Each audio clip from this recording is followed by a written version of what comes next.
প্রিয় দর্শক আসসালামু আলাইকুম। সানিয়া কবির রেসিপির আজকের আয়োজনে নতুন একটি পর্ব দেখার জন্য সবাইকে স্বাগতম জানাচ্ছি। আর আজকের পর্বে আমি আপনাদের তৈরি করে দেখাবো ভ্যানিলা পন্স কেক। তাও আবার এই কেকটা আমি চায়ের কাপে মেপে আর চুলায় বেক করে দেখাবো। আর কেকটা কিভাবে তৈরি করলে কেকের কালারটা খুব সুন্দর আসবে আর কেকটা হবে একদম নরম তুলতুলে, তার সকল টিপসও আজকের রেসিপিটা শেয়ার করছি। আশা করি সবার কাছে ভালো লাগবে। আর আজকে কেকের এই উপকরণগুলো আমি এরকম একটা চায়ের কাপ দিয়ে মেপে নিব, কারণ অনেকে হাতের কাছে মেজারমেন্ট কাপটা থাকে না, তাই চায়ের কাপে মেপে আজকের কেকটা তৈরি করব। কেক তৈরি করার জন্য একটা মিক্সিং বল নিয়ে এতে দিয়ে দিচ্ছি রুমের স্বাভাবিক তাপমাত্রায় থাকা 3টা ডিম। ডিমটা যদি ফ্রিজে থাকে অবশ্যই 1 ঘন্টা আগে বের করে রাখতে হবে। আর এখন দিয়ে দিচ্ছি 1 কাপ চিনি আর হাফ কাপ দিয়ে দিচ্ছি রেগুলার খাবার তেল দিয়ে একটা হ্যান্ড উইক্সের সাহায্যে খুব ভালোভাবে মিক্সড করে নিচ্ছি। আর অবশ্যই একটু সময় নিয়ে এটা খুব ভালোভাবে মিশিয়ে নিতে হবে।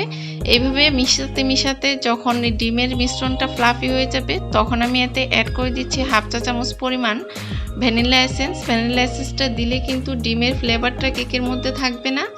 আর দিয়ে দিচ্ছি হাফ কাপ লিকুইড মিল্ক। এই মিল্কটা আমি আগে থেকে জাল করে ঠান্ডা করে নিয়েছি। এখন আবারও সব কিছু নেড়ে খুব ভালোভাবে মিশিয়ে নেওয়ার পর আমি এতে শুকনো উপকরণগুলো অ্যাড করে দিচ্ছি।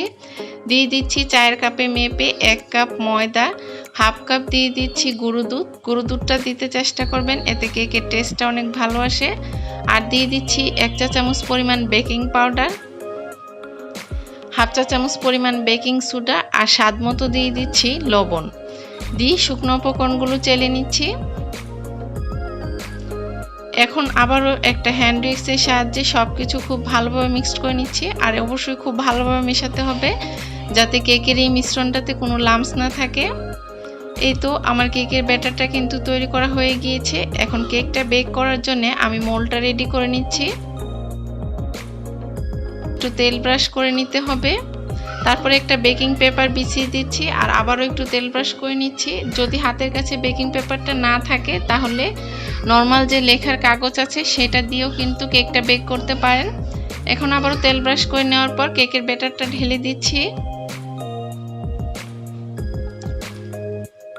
কেকের ব্যাটারটা ঢেলে দেওয়ার পর একটু বাটিটাকে ট্যাপ করে নিচ্ছি আর একটা শাঁসলিক কাঠি দিয়ে এভাবে নাড়িয়ে দিচ্ছি যাতে এর মধ্যে কোনো বাবলস না থাকে। এখন চলে যাচ্ছি কেকটা বেক করতে। চুলায় আগে থেকে একটা প্যান বসিয়ে আমি 2টা কাগজ দিয়ে তারপর একটা স্ট্যান্ড বসিয়ে পাতিলটাকে প্রিহিট করে নিয়েছিলাম 10 মিনিটের মতো। এখন কেকের মোল্ডটা বসিয়ে দিয়েছি আর একটা ঢাকনা দিয়ে ঢেকে দিচ্ছি। এখন ঢাকনার যে ছিদ্রটা আছে সেটা বন্ধ করে দিতে হবে আর অপেক্ষা করছি 30 থেকে 35 মিনিটের মতো। অবশ্যই কাগজটা নিচে দিবেন, এতে কেকের কালারটা কিন্তু খুব সুন্দর আসবে।